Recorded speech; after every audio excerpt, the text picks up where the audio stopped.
So this is our first attempt at a podcast with Cloth5, and it's more of an analysis-based type of podcast. So forgive us for the train wreckiness of it, but we're doing it live because user feedback is awesome and important, and real-time questions are always lend themselves to a fabulous discussion. So we're going to cover 3 topics in our podcast today. We're going to talk about CLG's new objective-based playstyle. We're going to talk about the EU and the two-way splits that are happening right now at the end of the summer split. And we're talking about OGN, the 2 quarterfinal matches this week. So, I shall start off with the first question, and y'all hop in there. I guess this is how we're doing it, so suck it. All right. YOLO. Okay. Because YOLO, yeah. Because hashtag YOLO. Clipe. I feel like the only way to pronounce the name is Clipe. Clipe. And he said because YOLO. Right. Good morning, Knob Striker. All right, so question number 1. Recently, NA team Counter Logic Gaming has picked up Monte Cristo as their coach. Have we seen any major differences in the matches so far, and what can we expect to see from CLG with his influence? Floor is yours, gentlemen. Okay, so... Don't all hop in here at once. Yeah, I was going in. I'm jumping. Okay, jump on in. Balls deep, YOLO. All right, I'm jumping. Feet first. Yeah, I think their gameplay's switched up quite a bit. I think it's been, at least for most games, or some of the games that we've seen since Monty joined, there's been a noticeable increase in objective-based gameplay. I think he's been a very positive influence on the team. They still revert back to their old playstyle on occasion. And Monty knows this and then tweets about it and gets upset, and it's hilarious. But for the most part, their games have been increasing in terms of objective-based gameplay and just general team cohesion. So for the noobs out there, can you compare and contrast the new versus old playstyle? Do you know, can you give us a 1-sentence summary of the old versus the new? The old CLG team comp was very much a 4 people protecting double lift situation, and they were just like, Dragon, we don't need that, we just need double lift to farm for 35 minutes. And the new CLG is like, okay, Nien and Link, they can help. And also, we're going to take Dragon now. So that's a really long sentence to summarize the difference. No, it was very succinct, though. I liked it. It's good. All right. Is there any other thoughts on this particular question? Please feel free to... I have to say that I have to disagree with League saying that for the past couple of games this has been going on. Because, like, even the game before the last one, which one was the last one? It was against TSM, right?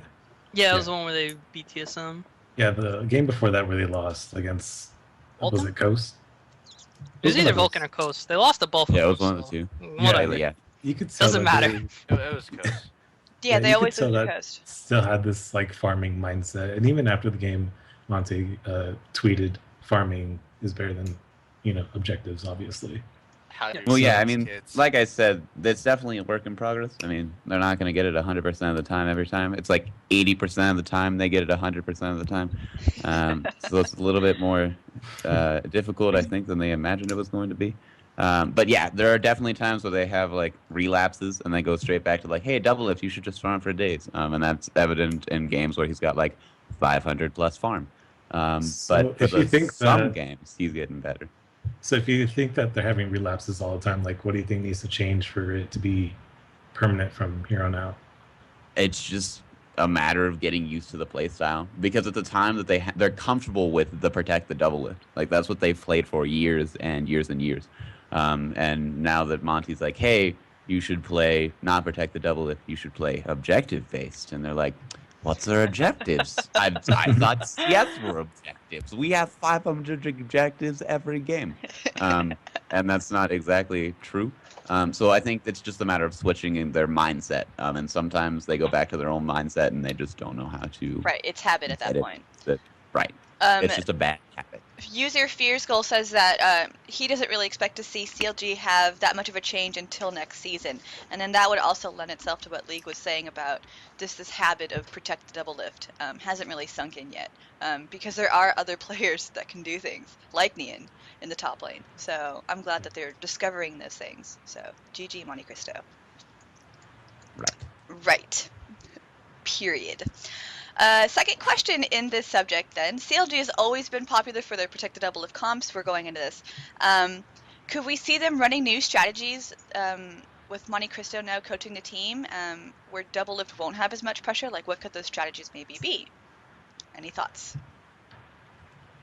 I think the one appearance we had this season of GG's Pantheon from the jungle was a good indication where CLG could go with Monte Cristo's advice. The just the raw aggression, because GG he needs to gank type of jungler. He doesn't like farming. He likes to get out there and snowball CLG's advantages and gank early. So like an aggressive early game comp with something like Jungle Pantheon might allow Doublelift to bust out his infamous Urgot more often. Infamous Urgot. Well, I mean, You saw the All-Star game, didn't you? Really Yeah, I aggressive did. junglers, it gives you almost a safety when you have late game carries, because late game carries are weak early game like Vayne, and being aggressive early gives you almost a safety net, so you can get to the late game safely. I think it's just been a matter of having more threats on the team. I think now that we actually That have too. the in top lane, like that triple kill on Elise where he like literally saved the game. I mean, Oh yeah, It's- like Oh, good. Mien is now also a threat. We have Gigi who's got jungle skills rivaling those of like Meteos. Like the dude's missed one smite, pretty much all split. It's kind of ridiculous. And then after Gigi, we've also now got Link in the mid, who I think's come into his own just in terms of, hey, I'm here to actually carry the team. Well, so as in far terms as of Link that- goes, like since he's been playing more assassin-y type of characters like Ari, it allows CLG to run more pick comps. Like we saw in the OGN game, which we'll talk about later. Like OGN, CJ Antis was actually running Nocturne and Ari. He could run something like that, and it would be like completely fine for CLG to do since like Big Fat GG likes running Nocturne anyways. And it allows them to run those pick comps that like just would let them snowball the game, whereas before CLG just relied on farming for like 40 minutes and that was it. Are there any further thoughts on the question of CLG? I'm going to throw it out to the stream. Is there anybody out on the viewer list who has any questions regarding the new Monte Cristo coach for CLG and how that could possibly, hopefully, benefit them at the end of Season 3 and going into Season 4? I think we're gonna skip that comment. Yeah, we're gonna. Please. The question is, I Trust want to me know on this how one he when I say it. noticed that I don't. It's kind of weird. Anyway, I'm like, that's the only thing I can focus on. I'm just reading my comment. I guess I know. Your mom is a comment. Thank you, Sacha Burrell. All right, then moving on then to the EU scene. Let's talk about the closeness of the splits going on over there. There are two-way splits going on, and there's a huge seeding disparity between NA and EU. 16 wins separate first and second place for NA, with Cloud9 at first, obviously, and then distant second is Velocity. But EU, there's only 6 wins that separate the top Lemon Dogs and Meet Your Makers. So let's talk about that first. How do you go for it? Any You wanna thoughts? take Play this, is Daniel? play is just a lot more similar.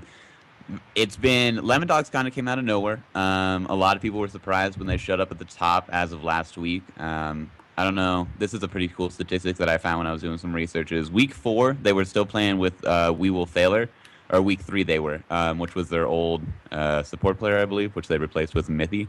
Come week 4, so week 3 they were playing with We Will Failure. Week 4 they pick up Mithy.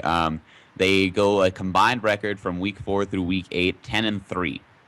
Meaning they've dropped 3 games to teams, and with Mithy have gone with 10 wins, which is kind of ridiculous. It's just been a matter of teams are much closer in terms of skill level. The gap isn't as large as the one we have in NA. Whereas in NA you do run into teams like Cloud9 who are absolutely dominant with their playstyle, and teams like Velocity which are not so dominant with their playstyle. Okay. Well, That's a good. Sorry, go ahead. I feel like Cloud9 is definitely beatable. I just feel like the NA team are not trying hard enough. Like, they're not capitalizing on advantages. Like, there's one game from week 7, I believe, where Velocity was like 4-1 to kills early game, and then they decided to teamfight against Rumble, Cannon, and just got aced at Dragon at like around 10 minutes. It was ridiculous. As I stated earlier, there are some pretty significant skill differences between Cloud9 and Velocity. But no, I definitely understand. I think the biggest thing is that watching a Cloud9 interview and listening to their players, a lot of the time they say every time that the enemy team does something, like we lose a kill to the enemy team, we try to take an objective. So they play very much where if they lose a player, they try and take Dragon. Or if someone dies top, they'll get bottom turret. Or if they lose someone in the jungle, they'll grab a mid turret. It's very much based around if we lose something, we'll take something, which I think, especially when they play around objectives, is a lot better. All right. So then, So we were discussing then how the EU LCS has differed from the NA LCS so far. We've seen a lot of role swaps from the EU teams, and it hasn't always worked out for the best. How have Gambit and EG looked these past few weeks after their role swaps? Because synergy. Gambit's not looked good. Gambit dropped 3 straight games last week after their support swap for yet another time. They went from Darker to a new guy. Voidal. Voidal's okay. I definitely wouldn't say he's unskilled. I just think at the moment, as team swap coming into the 2 last weeks of the EU LCS was not probably one of the stronger ideas. But I don't think Darker was happy playing with Genja, which is a common thread we've heard from a lot of their supports.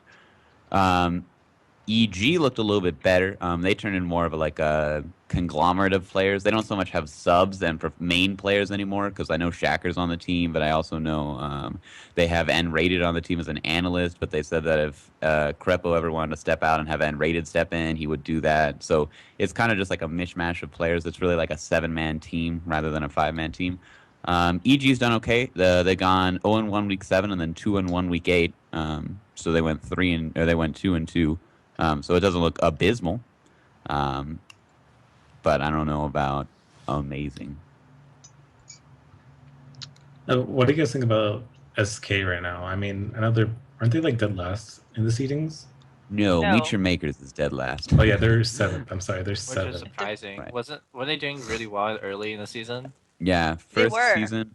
Yeah, they went 4-1 week 1, and then week 2 they went 1-2, and then they just proceeded to week 4 they went 0-3. They just probably their snowballed. biggest. Yeah.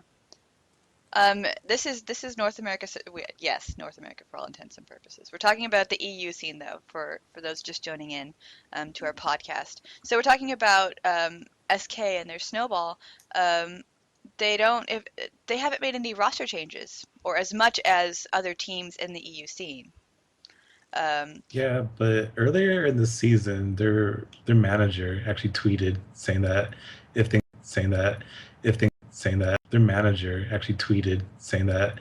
things weren't going to improve, that we would be seeing something change. Like, right. I think that if they end up in relegations, I don't think that there's even going to be like the original roster, or not even like 2 of them on the team anymore. I think Ocelot will stay, only because he's already got a lot of fame behind him, and I don't know if the team is willing to lose that, and then I think they will replace a large portion of the rest of the roster. I think they probably keep Candy Panda, though. He's like one of the best AD carries in Europe. Right. So that we talked about so there's 2 two-way ties then, moving on for the rest of this huge EU cluster F over here. The first two-way tie is Fnatic and Alternate. So coming up the Super Week for the LCS, do you think that any of these matches could pull out one from this two-way tie? And if so, what games should we look forward to? I think the interesting games that we should be paying attention to are going to be Lemon Dogs versus Fnatic, which is in the first 4. It's actually the 4th game. I think that will be an interesting game. And then Fnatic versus Gambit will be the last game of the Super Week, and I think that will be an interesting matchup, only because I'm interested to see if Gambit's made any improvements from last week. But I think Fnatic versus Lemon Dogs is probably going to be one of the bigger games, because if Lemon Dogs loses, suddenly Fnatic and Lemon Dogs are tied for first. All right, the second two-way tie then is EG versus Gambit. Same question applies to this two-way tie. I think that one will be the second game of the week, which will be EG versus NIP. NIP, if they lose, will end up being tied with EG at 4th place, because it'll be 12-12. which would be interesting because EG, if anyone remembers, was not looking the strongest at the beginning of the season at all. But what do you think about them right now? I mean, they're certainly looking better, right? Yeah, they definitely look better, which was actually something I think Jat or D-Man said at the beginning of the season. They said, yeah, I think EG will bounce back, which is true. It looks like they have, at least in some regard. But yeah, at the beginning of the season, they were not looking very good, and now that they've picked up Shaker and they've tried to go around and pick up N-rated, they're definitely getting better, but I don't know if they are 100% yet. I think I have faith in EG. I think they're really solid players. This is not even their final form. Yeah, well, the interesting thing was watching the Fnatic game. EG versus Fnatic was this last week, in case you guys didn't know, which is actually a pretty old rivalry. EG actually ended up taking Fnatic out, which was pretty cool. And one of the casters touched on it, but EG is undefeated against Fnatic ever since picking up N-rated. They haven't dropped a game to them. So do That's you really impressive. going then talking about the rest of the final Super Week of the summer split? There's obviously a lot of games, a lot of matches to be played. How much of a spread how much of a gap do you think that these teams can close in order to secure first? Because Lemon Dogs doesn't have that solid of a first place lead in comparison to the NA scene, where Cloud9 is like leaps and bounds in first place. Cloud9's already clinched it, yeah, so solidly, they are already first place. They could just not show up and they'll be fine. It's time to see some jungle fizz. So then going forward, so this last chunk of games that they have, everyone has their last hurrah. Do you think anybody can pull an upset and really turn the tables on Lemon Dogs? And if so, who? Like, who looks the best to do that? Who looks best for an upset? It all depends on Fnatic. I honestly think if Fnatic does well in this Super Week, they have no problem taking first place from Lemon Dogs, or at least tying it up at first place. Alternate could, I think, but I believe Fnatic is just a stronger team than Alternate is. I'm also a Fnatic fanboy, so you'll have to forgive me. I couldn't tell. I played hiding well. I know, 100% of the time. I think that Fnatic has more experience going through. Like, they've been in a pro scene for how many years now? Since the beginning? Yeah, season 1 world champs. Yeah, I think they definitely have more experience, and that can definitely come through in the end for them. I would agree. Does anybody else have anything to say? What about the chat? Can you have my autograph? This is not a pertinent question. God. Is there any other thoughts They're all on calling this? you Angelina Jolie. I have no Should we idea. start why. calling her that too? Host. Please don't. I already feel old. I don't want to look scary old. Just kill me. Sorry. So then, how have the role swaps really supported the other the teams that have participated in role swaps? Has that helped their synergy or not? Because you were saying earlier that it takes a while for people to get used to new players and new strategies. Like, is there anything that we should be looking out for? For some players, it seems to be that, or for some teams, it seems to be that way. Like last split, we got TSM swap for Chaos and Wild Turtle, and then they like immediately picked up and did much better. This season, the message seems to be the same with Lemon Dogs. Lemon Dogs is now 10-3, like I said, for the last 4 weeks. So ever since their roster swap, EG's has improved. Gambit's just kind of not improved. It gotten worse, actually, unfortunately. Sorry if I have any Gambit fans out there. I'm kind of just crapping all over your team right now. It's yeah, I know. Some teams get better immediately with roster swaps. Some teams take a little while, and some teams just crash and burn. So do you think that SK needs to make a swap in order to start winning? Like, do you think? I don't know if they can. Nah, I wouldn't do it now. Not going into the Week 9 Super Week. I would not jump onto that bandwagon, because if it goes wrong, it's going to go horribly, horribly wrong. Well, it's already going horribly wrong. I just don't think that. I just don't think that if they were to introduce anybody, it would actually mean anything. Right, it wouldn't Like, fuel there just the wouldn't be fire. enough time. Yeah, exactly.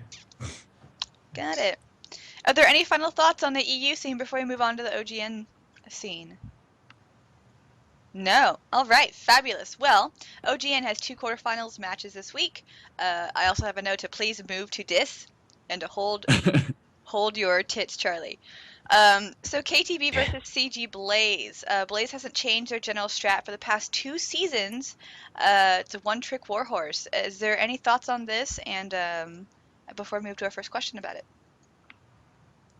You want to take this, Charlie, or should I? Go ahead. Okay. So, I anyways. hold my tits. Okay. He's busy. Cue these Hold up, be right back. Holding tits. For the past 2 seasons, CJ Ensis Blaze has been running like the same thing, which is basically having Flame, their top laner, split push, and then they'll just like slowly build up that creep wave to have that 6-man strategy. I don't know if you guys had read it. It's on Monte Cristo's Tumblr, but it's essentially so that they would build up the 6-man wave in the top lane by freezing it, and then like they would just push the other turrets, and then the minion wave would just build up and then overwhelm the other side of the map. And they've been using this for like the past 2 seasons, and they met their match against MVP Ozone in the Spring Champions finals, and they just 3-0'd them. It was pretty terrible to watch. Like Blaze has really good foundations and mechanics. That's why when they play like lower level teams, they seem like they're amazing. But when they play against teams with the same skill level like Ozone with a good strat, Blazes just crumble. They crumble under Ozone and they crumbled under KT. So let's talk about then game 3 of that match and Insects Baron. Anybody thoughts on this one? Okay. Go ahead. Insect was behind Baron as Zac. He had his slingshot ready, but he was watching the fight instead of watching his cooldown, and it went on cooldown before he even jumped over the pit, which made him unable to join the fight and causing a 4v5, and that's where KT lost the team fight. And that was the turning point of the game, where Blaze was able to come back, because they had Ryze and Vayne, where as the game goes on longer, the stronger they get. Yeah, that was probably like the biggest throw, honestly, for that game. But thankfully, well, because I say thankfully because I'm not a big fan of Blaze, but after that, yeah. But after that, you just saw like Blaze just like fall apart and crumble. Like KT Ulster Bullets, they just like knew what they were trying to do the entire time, and they just pushed turrets 24/7, skirmish 24/7, and you know they won those two last games easily. That seems like a pattern with Blaze. If they lose 2 games or so, they don't even know what to do anymore. Especially against like Ozone. After the 2 games, the 3rd game it was a joke. They didn't know what to do at all. Yeah. And apparently, if you play Zed against Blaze, it's a guaranteed MVP.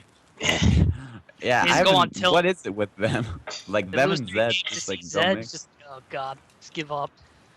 So we have a user question or viewer question, excuse me. So Xblurred said, "What did you guys think of the submarine strategy with the Twitch Q and Shen ult combo?" Very similar to Evelyn's strat, Yeah, and it's pretty hard to very deal popular. with. Yeah. It's similar to the Rengar Shen Orianna combo also. Like, if you don't have, like, the sixth sense to see something that's coming, you're just toast. It's really all there is to it. I know Najin showed in the group stages when Evelyn Shen, and Evelyn will walk into 5 people with Shen ulti and win team fights.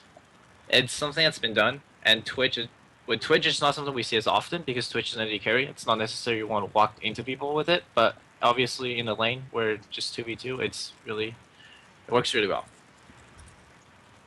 All right. So going on then, we talked about. Okay, so then, what strategy did CJ Entis Blaze pull out against KT Rolster Bullets in the best of 5 match?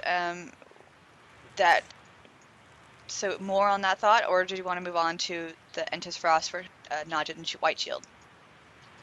Let's just talk about CJ Frost against Najee White Shield. All right. I was just really glad to see that happen because I'm hoping that Frost will win the entire thing. And honestly, they have the best chance against Ozone to do it too, because Ozone's they're very technically proficient, and they have all these different like strategies that they can pull out any time. Whereas Frost, on the other hand, like they have really good team fighting, and just from watching like these past couple of games, even saying that they can like create new strategies. Like for example, game one, there was that like Nocturne Ari pick, and that just like completely blew me away because you never see Frost running those like pick comps ever. So, are we gonna ever see Thresh in this on Lord Mad Life in this on God Life, I suppose, as he's known, in these quarterfinals or anywhere in this? You'll probably see it if they don't ban it from him. But honestly, it's super hard to ban out Mad Life. I mean, just in the last games of group stages, he pulled out that Alistar pick, and like you never see Alistar anymore, but he carried that game on his own. Like honestly, you can't him out. I mean, we can always see Blitzcrank. You never know. Yeah, that's just like another thing that can come out with like Ari Nocturne having a Blitzcrank pick come out. I mean, I have a lot of faith in Frost. I think they can either win or take second place. They're a very experienced team, and they're not afraid to pull out weird strategies. Like I remember seeing Nocturne mid against TF, which was brilliant. That was amazing. And Kyle Templar has been playing better and better this season, going from his herbivore type of jungler style to more aggressive. Like he has 100% winner on least, which is incredible. So I definitely have high hopes for Frost this season, and I really hope they do well. Well, okay, going on to like the next like set of matches coming out, it's gonna be SKT1 versus like Generic Green with Falcons. Who do you think is gonna win out of that? Charlie? Don't all jump in here at once, guys. Let's have some more awkward silence. That was good. I'm gonna go SKT1. So I you're don't going know. to figure. I'm thinking SKT1 will Now take why? it. I hope SKT1 Why, League? takes it. Why? I just think that they had roster swaps, if I remember, at the beginning of this start, and I just think they've showed up stronger than the Genair Green Falcons have. Yeah, it's basically like you know how at the end of the group stages, the big storyline was MIG Blitz, which is Woong's team against CJ and Frost. Well, in the finals, in the playoffs, now it's going to be Reaper versus his like old team that he was running on, because Reaper came from SK Telecom T1. Honestly, I think Reaper has been underperforming. Like, well, not really underperformed, but he just can't carry as well from the jungle as he did from like top or mid. And if he doesn't do well, Falcons don't do well as a team. It's kind of like the whole if Reggie doesn't do well in TSM will probably lose the game. I completely agree with that. I mean, SKT looks stronger in general. Like Peggle has been one of the best AD carries I've seen in Korea this season. He's really been pulling his weight, and I really hope it's not a stomp. But I have a feeling back in my head that might be. I'm hoping for at least a 3-1. Like you can never count Reaper out. I mean, the strategies he can make is pretty ridiculous. And I love Raven's main play. He's so aggressive. Didn't SKT1 go 3-0 in group stages though? You mean 6-0? Yes. 6-0. Yeah. Yeah, Easy mistake to make. yeah, they didn't drop a game at all during group stages. Okay. But then again, like their group was really easy too. I mean, they're against MVP Blue and Incredible Miracle 2. Yeah. Yeah, and also those aren't not really White Shield. Yeah, those aren't really spectacularly like top tier teams. They're like kind of like the wrong, like the very bottom. It's not that surprising. So is Faker gonna pull out his LeBlanc again? Is that what I don't think so.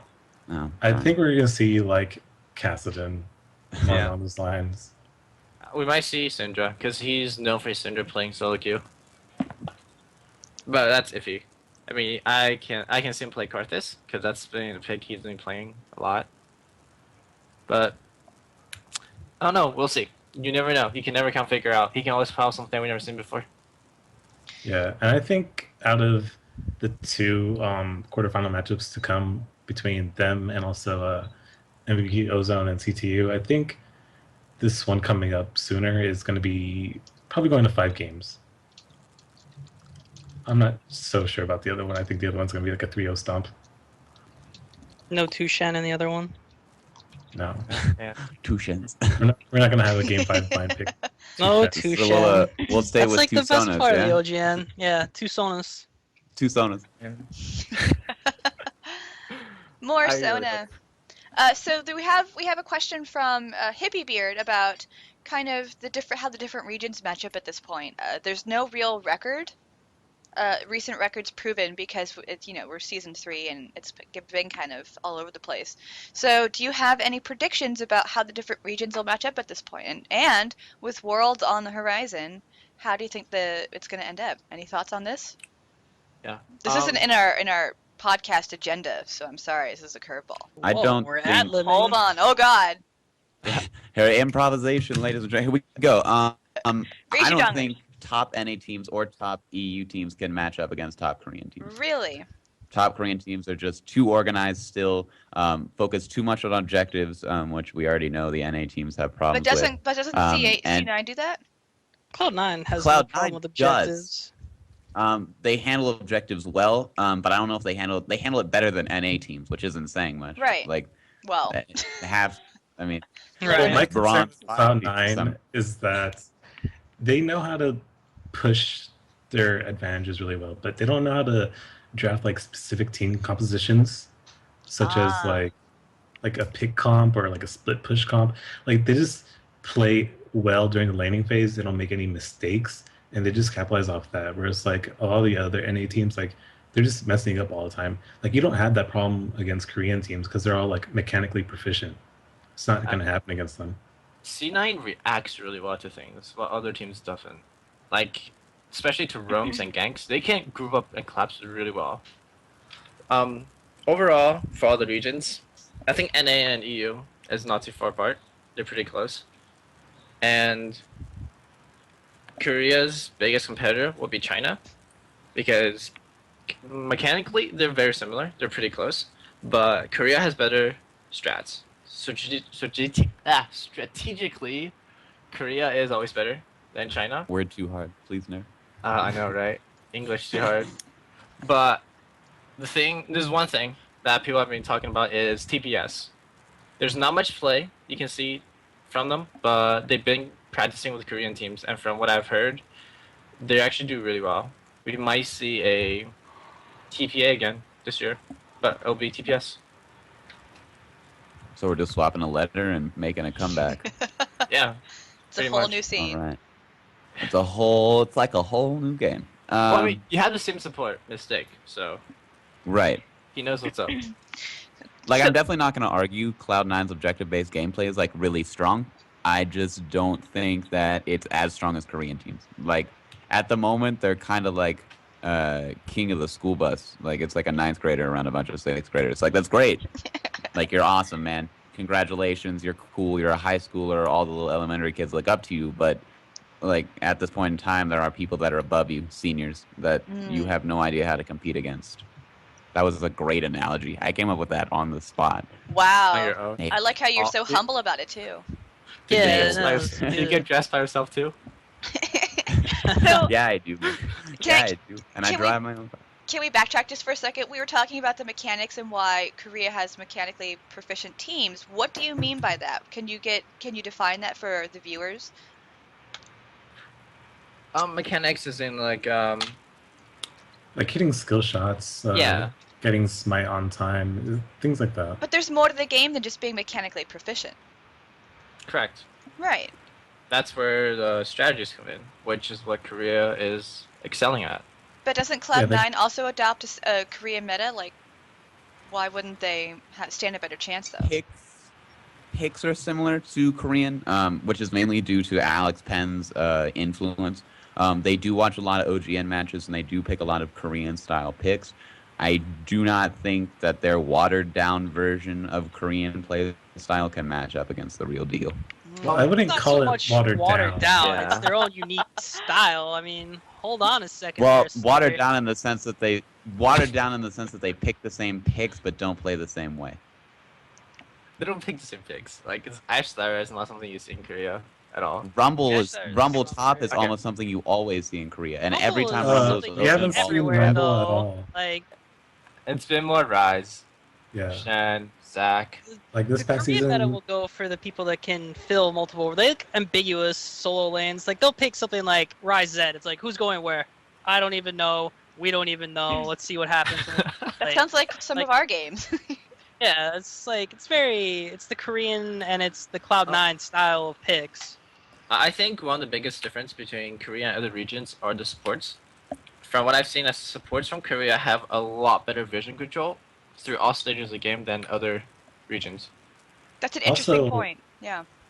also the thing about Korean supports is that they have this really big importance on Nami. Like no other region probably except like EU like stresses that importance on Nami, just because like for a while she was like really underbuffed, and until recently, like it took like 4 patches I think to get her up to speed.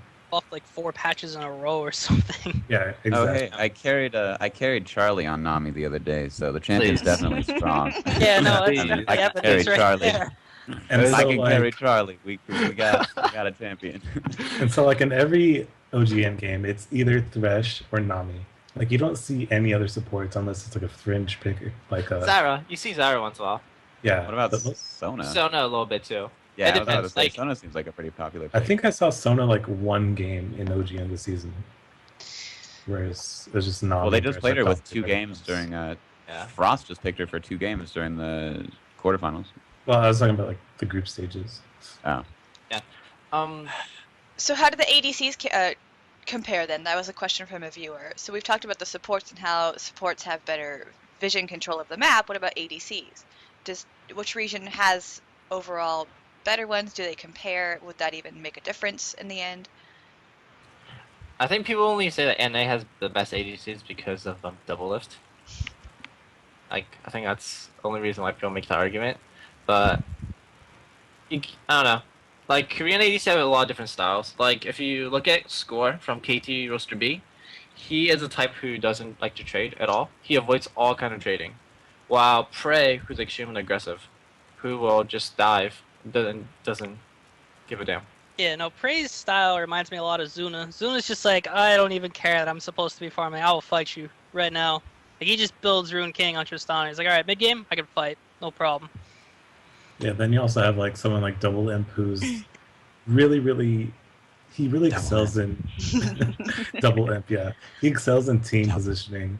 Like in their last group stages match, he was actually like flashing forward to assassinate their like mid lane and AD carries. Like you don't see that in NA unless like you know that specific AD carry gets like nuked down in 2 seconds. But he can do that because he understands like when to weave in and out. And we can also talk about the AD carries in China, which is okay. There's some games in China where the AD carries will stay in lane till they have enough money for full IE from just having a Doran's Blade. They're extremely greedy farmers, haha, and that's how they play. Like they ignore all trades and just farm till they have items. It's a solid strategy for AD. Farm till items. I mean, Farm till items. Farm Isn't till that items. like rule Farm- 1? Well, I mean, like they go in on level 1 with a Doran's Blade and they don't recall till they have 3,800 gold. But how long does that take for them? Is it faster than NA? Oh Or yeah, Are they I pretty mean- efficient at it? they just farm, don't even trade. Just farm for days. Don't even. Almost like What is Warcraft, they trade? just farm all day. Do you even trade, bro? So then is there anything else between the regions that we should keep an eye out for Worlds? Like we were saying before, like there's no real history here that we can pull from because it's been all over the place and this is only season 3. So anything else that we can see that we should look forward to going into Worlds? And If TPS goes through, which I really think it will, definitely a team to watch out for. And from the China side, it's kind of a toss-up still because their top 4 teams are all really good. Like, oh my god, Royal, Word of Lee, and IG. It's still a toss-up. Same thing Korea. You can never count a team out of the top 4 Korean teams. I think at Worlds, assuming they make it, which it's a pretty solid chance they will. I think everyone is really sleeping on Vulcan. Vulcan is flying under the radar because of C9's obvious dominance of the LCS, but they're still they're a very scary team still. Like a lot of people seem to not as of underestimate. recently though. Vulcan has not been necessarily performing as of recent. They're slumping a little bit, but I think they'll have a bounce back before Worlds. I think it'll be interesting to see how all the teams adapt to the 3.10 patch that's going to be on the client this week for the Super Week. How do you think that's going to affect Super Week?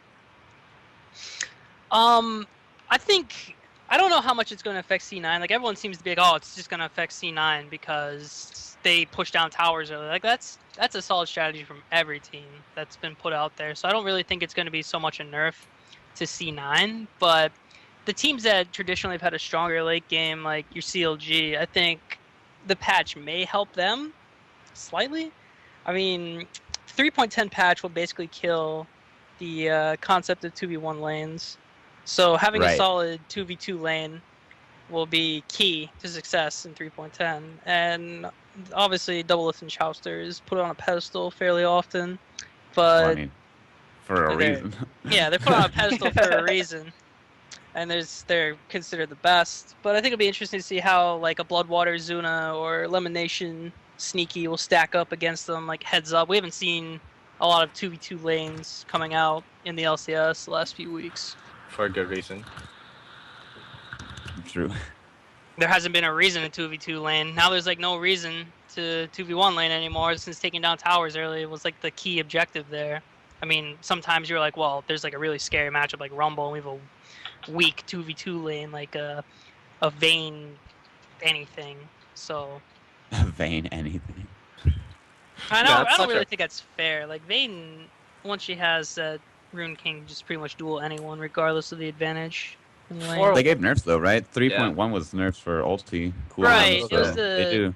It was the ulti nerf and it was the Rune King like percentage or time on the slow was the nerf. I'm pretty sure it might have been percentage too. But... To be honest, it doesn't really change much about Vayne. Vayne is just so strong, even with those nerfs. It's only 30 seconds on her ulti at level 1, which is not that big of a deal. It will always be up when she needs it. Vayne Thresh and Vayne Nami is extremely popular in Korea because they're actually considered one of the stronger lanes. No, I was just throwing out there because a lot of people seem to still think Vayne's early game's weak. Like I can't really think of anything off the top of my head that was just considered a inferior lane when it comes to AD support these days. I agree. So one final thought before we close up everything. There's a question from, I can't read his username, Lord Tito Thugly Life or whatever. He's Lord asking. Tito Thug Life. Thank you. Thank you. It's that obnoxious green that you can't really You're read. welcome. I'm old, so I'm sorry I can't read stuff. Damn kids. So how is 3.10 really changing the 2v1 lanes? Is there any impact on the 2v1 lanes? Well, So his question was more to it was efficient because you can still zone like a madman. And the real goal of the 2v1 lane wasn't so much to zone the top laner, which was a benefit. Like you did end up with a top laner who was behind, but they were usually even with the other top laner. The benefit was you got a lot of gold early because you grabbed that global objective and that global gold for the team. And it also gained map presence, especially for blue side. If they went 2v1 bottom, picking up that bottom turret opens up Dragon. So it's that global pressure along with that objective control that the turret was based around. It wasn't so much zoning the top lane. Right. That And I was just a benefit. don't really think like even if you do the 2v1s, like the top lanes don't really get zoned anymore. Like you have your junglers, like your Nasus that just comes in and is like, okay, you can farm safely now. Like I'm just gonna throw Spirit Fire at the wave or something. Like a lot of the 2v1s have devolved into like a 2v2 where it would be like the AD and support versus the top solo and the jungler in the lane. Like it's not how it used to be where it was like just a straight up 2v1 and the junglers would keep doing jungler stuff the entire time. Like I think the meta shift a little bit in that regard where the 2v1 really isn't an option to zone the top laner out. Right, and I'm seeing Tito here saying again, it's like exactly how KTB was shitting on Blaze because he was keeping Flame behind, and that's a bit of a different situation because Blaze is carried by Flame. So if Flame is behind, Blaze is behind. So because their split push comp doesn't work so well anymore if Flame ends up behind. So I think it's a bit of a different situation. In the games against KTB, Cacao literally just camped top. He just camped Flame over and over again, all 5 games. Flame give up first blood, like, what, 3 out of 5 games? It was actually 4 out of 5. I'm not sure if he died the first time. I thought it was someone else, but anyways. But Insect got first blood 4 out of 5 games, which is, like, what? That's ridiculous. But, yeah. Keeping Flame Doesn't down... Cloud9 give up first blood a lot, though, too? I thought I read that in one of the infographics that we have up at cloth5.com that Cloud9 gives up a lot of first blood. Well, you see, on the infographic at cloth5.com, the stat last week was Cloud9 gave up first blood in all 3 games that they were in, but then they took the first tower, the first dragon, the first baron, and the first inhibitor of the game after giving up first blood. So, Well, I mean, there's only they 2 give games up to go off first of. blood by control of Vic. I mean, Yes. there's not enough games to really say that about Cloud9's losing streak, though. There's only 2 games. That's not that much info. It was it was 3, and I mean, Okay, sorry, if it sorry. happens, okay, so you know, it happened 3 times last week, and I mean, it just goes to Cloud9's like general objective-based, you know, gameplay. But it is just a fun fact to throw out there. All right, so if there's nothing else that we should talk about, should we wrap this up and do our obligatory site plugs and announcements? Anybody? Nobody gave me notes for this part, so I don't want to like say, hey, raise It's your okay, we daughter. trust you. Don't Yeah, trust yeah. me. Yeah. Don't. You're the Trust you. I'm professional. old. here. Don't do that. I just play too many video games. It's all I just do. So then we're gonna close up our first podcast ever for Cloth5 hashtag YOLO.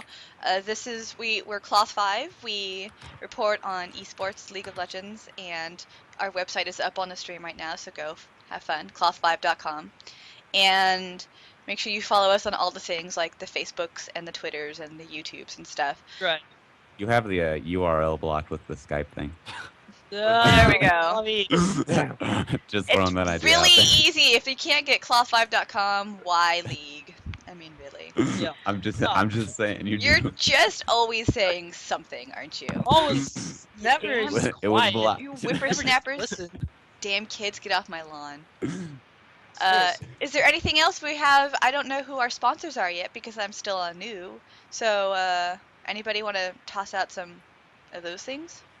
Oh, let's toss out if you like us on Facebook, you could win an indiscriminate amount of RP that is yet to be determined. Indiscriminate? Oh my God. Indiscriminate To amount of be RP determined. that is yet to be determined amount of RP. It could be anything from 10 to $1 million. You never know. We never know. RP Yeah, giveaway. The mystery RP undetermined. giveaway. We don't know how much yet. You can win some though. You just have to go to our Facebook page and throw us a like, which would be awesome. We're cool people over at Cloth5. Also follow us on Twitter at Follow Cloth5LOL. And the rest of us, me and friends. I have nobody on Twitter. Oh yeah, now I have to. Hey, I followed you can you. follow. You're the I'm gonna best. go through these Twitter tags. Let's see if I can get this. Oh no. If you want to follow Lindsay, I have no idea what her Twitter is. You're gonna figure this out. If you want to follow Charlie, it's at CLipsy. We're Spell gonna it. have to put this in. Spell it. God. Spell it. Oh my. See? All right. We Fine. have to spell that This is word such a out. bad idea. There's my Twitter handle. I think it's that. I think I got it right. I don't know if that's right in Skype chat. It might Oh, not man. be. If you want to follow me, it's at Dan Lamond, which you'll be able to grab also in Skype chat. We're just doing this. Overends the Shredder. I don't know if he has one. Mango, I don't know yours. I got I just put it in 40% Twitter. of the squad. Wow. You're good teammate. Good to have I you. still have a higher win ratio than Velocity. That's all that matters. Professional. Wow. Wow. Be professional. That's not Sorry, okay. I was low. And and have you covered everybody? Have you spammed everybody enough? Oh no. Yeah. Cardboard Well, 35. so- Alrighty. I mean, have you seen Charlie's Lee Sin play? Anyway. God. I think that's it. I think we're good. I think we're good. All right, so this has been our episode 1 for the Cloth5 podcast, #YOLO. Please feel free to follow us on all the things like we were just saying. And check out my stream. I stream awfully.